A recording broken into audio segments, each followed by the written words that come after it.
Champai Soren BJP में चले गए हैं। चंपई के बीजेपी में जाने के बाद जेएमएम में कोई बड़ी हलचल नहीं दिख रही है। जैसे चंपई का जाना जेएमएम के लिए कोई बड़ा झटका नहीं है, लेकिन बीजेपी में जरूर हलचल मची हुई है। पार्टी के दिग्गज नेताओं की नाराजगी की खबरें आ रही है, तो वहीं चंपई सोरेन को लेकर कहा जा रहा है कि 4 महीने में ही उनकी सबसे बड़ी परीक्षा हो जाएगी। सवाल यह उठ रहे हैं कि झारखंड विधानसभा चुनाव में वह बीजेपी को कितनी सीट जिता पाएंगे, और उससे भी बड़ा सवाल कि वह अपने कितने समर्थकों को बीजेपी का टिकट दिला पाएंगे।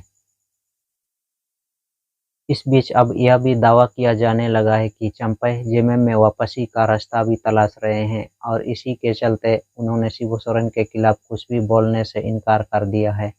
चंपई की जेएमएम में वापसी की शुरुआत हुई चर्चाओं को लेकर हम अपनी स्पेशल रिपोर्ट में करेंगे। नमस्कार, मैं रमेश गगरे। तो शुरू करते हैं हमारी यह खास रिपोर्ट। चंपई सोरेन के जेएमएम में छोड़ने के कुछ ही घंटों के बाद उनकी घर वापसी की चर्चाएं भी शुरू हो गई है। जेएमएम की तरफ से चंपई के खिलाफ कोई लिखित तीखी टिप्पणी नहीं की गई, तो चंपई भी जेएमएम नेतृत्व के खिलाफ बेहद नपे-तुले अंदाज में बयान दे रहे हैं। इस बीच जेएमएम प्रवक्ता ने तो यहाँ तक दावा कर दिया कि बीजेपी में चंपई सोरेन को सम्मान नहीं मिलेगा और वह वहाँ घुटन का एहसास करेंगे। पहले भी जेएमएम के नेता बीजेपी में गए हैं, लेकिन जल्दी ही उन्हें अपनी गलती का एहसास हो गया और उन्होंने बीजेपी छोड़ दी। चंपई को भी जल्दी अपनी गलती समझ में आ जाएगी। ऐसे में एक बार फिर चंपई सोरेन की झारखंड मुक्ति मोर्चा में वापसी होगी। इसके लिए सिर्फ समय का इंतजार करना होगा, और दावा तो यहाँ तक किया जा रहा है कि समय ज़्यादा नहीं लगने वाला है। 4 महीने में ही झारखंड में विधानसभा चुनाव होंगे। विधानसभा चुनाव में इंडिया गठबंधन को जीत मिलती है तो चंपई कुछ ही दिनों में वापस जेएमएम में लौट आएंगे। चंपई को लेकर कांग्रेस के प्रदेश मीडिया प्रभारी राकेश सिन्हा कहा कि चंपई के बीजेपी में जाने से सबसे बड़ा झटका तो बीजेपी के नेताओं को ही लगा है। बाबूलाल मरांडी और अर्जुन मुंडा जैसे बीजेपी के नेता खुद को ठगा हुआ सा महसूस कर रहे हैं। अगर वास्तव में चंपई सोरेन को बीजेपी कोलान टाइगर मानती है तो उन्हें बीजेपी का प्रदेश अध्यक्ष बना दे।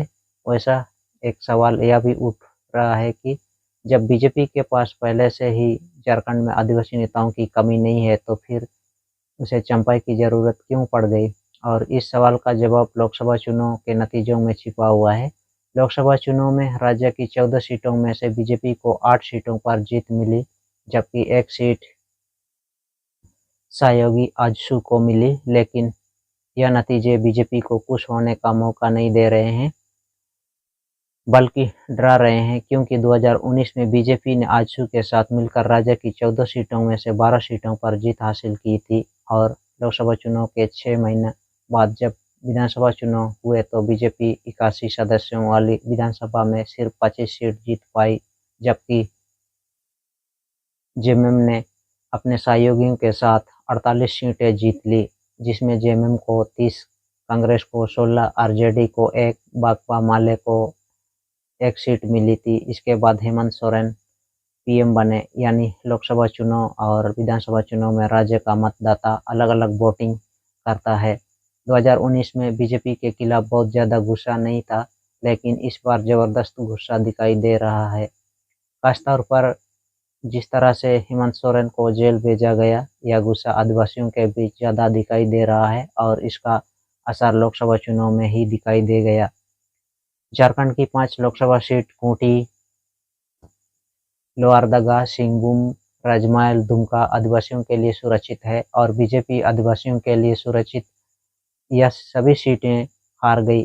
3 सीटों पर जेएमएम और 2 पर कांग्रेस को जीत मिली। बीजेपी के टिकट पर चुनाव लड़ने वाले झारखंड के पूर्व सीएम अर्जुन मुंडा खूंटी सीट पर लाख से ज़्यादा वोटों के अंतर से चुनाव हार गए।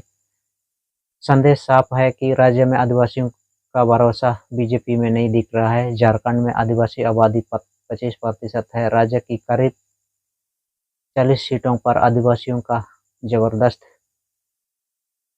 प्रभाव माना जाता है। एक समय था जब आदिवासियों के बीच बीजेपी के बाबूलाल मरांडी, अर्जुन मुंडा, खड़िया मुंडा लोकप्रिय थे, जिसका बीजेपी को लाभ भी मिला। लेकिन अब बीजेपी के आदिवासी नेताओं पर झारखंड का आदिवासी समुदाय भरोसा नहीं कर रहा है। इसलिए गीता कोड़ा और सीता सोरेन को बीजेपी ने अपने दल में शामिल तो किया, लेकिन इसका कोई फायदा नहीं हुआ।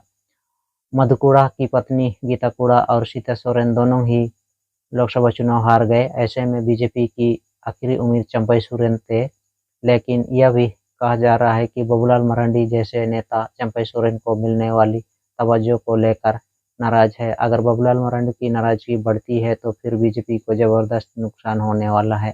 चंपई सोरेन को बीजेपी में लाने का एक मकसद कोलान की 14 सीटों में भी है। 2019 के विधानसभा चुनाव में यहाँ बीजेपी का खाता तक नहीं खुल पाया। 14 सीटों में से 11 पर जेएमएम, 2 पर कांग्रेस और 1 पर निर्दलीय उम्मीदवार चुनाव जीता। ऐसे में बीजेपी को उम्मीद है कि चंपई की मदद से उसे कोलान में फायदा होगा, लेकिन ऐसा होगा या होता दिख नहीं रहा। दरअसल आदिवासी मतदाता दल बदल के पक्ष में नहीं रहे हैं। जेएमएम की तरफ से कहा गया है कि गीता कोड़ा जैसी लोकप्रिय नेता जो दल बदल कर बीजेपी की टिकट पर लोकसभा चुनाव लड़ी और हार गए। जेएमएम में युवा सितारे कुणाल सारंगी 2019 के विधानसभा चुनाव से पहले बीजेपी में चले, लेकिन वे जेएमएम उम्मीदवार से हार गए। लोकसभा चुनाव से पहले सीता सोरेन बीजेपी में शामिल हुई, लेकिन वो भी चुनाव नहीं जीत पाए। चंपई भी सरायकेला सीट पर मुश्किल से चुनाव जीतने में कामयाब होते रहे। उनकी जीत का अंतर आमतौर पर 1000 से 2500 वोटों के बीच में रहता है। और 2019 के चुनाव में जब आदिवासी समुदाय के बीच हेमंत सोरेन की लहर चल रही थी, उसी चुनाव में चंपई 15,000 से ज़्यादा वोटों से चुनाव जीत पाए थे। वह 2019 में लोकसभा के लिए चुनाव लड़े, लेकिन 3 लाख से अधिक वोटों से हार गए। साफ है, चंपई को खुद चुनाव जीतने के लिए हेमंत सोरेन के नाम का सहारा लेना पड़ता है, जो इस बार उन्हें नहीं मिलेगा। ऐसे में चंपई की बड़ी परीक्षा होनी है। चंपई को बीजेपी में कदम कदम पर परीक्षा देनी है। अगर वह फेल हुए तो फिर बीजेपी उन्हें किनारा न लगाने में ज़्यादा समय नहीं लगाएगी। वैसे भी जेएमएम छोड़ने वाले नेताओं का हाल राजनीति में बहुत बुरा हुआ। जेएमएम में सबसे बड़ी बगावत 1992 में कृष्ण मर्डी ने की थी। वो 9 विधायकों के साथ जेएमएम से अलग हुए थे। वो खुद भी सांसद थे। मर्डी के बगावत के समय दावा किया गया था कि जेएमएम अब समाप्त हो जाएगी, लेकिन शिबू सोरेन की पार्टी ने मजबूती से वापसी की। कृष्ण मर्डी और उनकी पार्टी जरूर गायब हो गई। इसके बाद कोलान के बड़े नेता रहे कृष्ण मर्डी बीजेपी, आजसू, कांग्रेसी हर दल में गए, लेकिन कामयाब नहीं हो पाए। इसके बाद फिर जिस दूसरे सबसे कद्दावर नेता बगावत की, वो थे सूरज मंडल। चंपई की तरफ से एक समय सूरज मंडल जेएमएम में दूसरे नंबर पर होते थे। 6 साल पहले उन्होंने शिबू सोरेन और हेमंत सोरेन पर आरोप लगाते हुए पार्टी छोड़ दी थी। उन्होंने मधु कोड़ा, एनोस मर्डी सालन के साथ मिलकर यूनाइटेड अलायंस बनाया, लेकिन वह कामयाब नहीं हो पाया। अब सूरज मंडल राजनीति से पूरी तरह से किनारे हो गए हैं। इसके अलावा हेमलाल मुर्मू, अर्जुन मेहता, शिव मेहता, दुलाल भैया, सईमन मरांडी, स्टीफन मरांडी, कुणाल सारंगी, अमित मातो जैसे कई नाम हैं जो पार्टी से अलग हुए, लेकिन यह सभी जेएमएम से अलग होने के बाद राजनीति में सफल नहीं हो पाए, जिसके बाद अधिकांश नेताओं ने घर वापसी कर ली और जो जेएमएम में वापसी नहीं कर पाए वह राजनीति में फिसलते ही चले गए। ऐसे में दावा किया जा रहा है कि चंपई भी जल्दी ही जेएमएम में वापस कर सकते हैं। और जिस तरह से सीएम हेमंत सोरेन और चंपई एक दूसरे के खिलाफ बयानबाजी करने से परहेज कर रहे हैं, उससे यह भी संकेत मिल रहे हैं कि जेएमएम ने चंपई के लिए दरवाजे बंद नहीं किए हैं, तो चंपई ने भी जेएमएम में वापसी की संभावनाओं को पूरी तरह से समाप्त नहीं किया है। फिलहाल इंतजार है विधानसभा चुनाव के नतीजों का। जेएमएम की सत्ता में वापसी होती है तो वह भी तय माना जा रहा है कि चंपा की भी जेएमएम में वापसी हो जाएगी।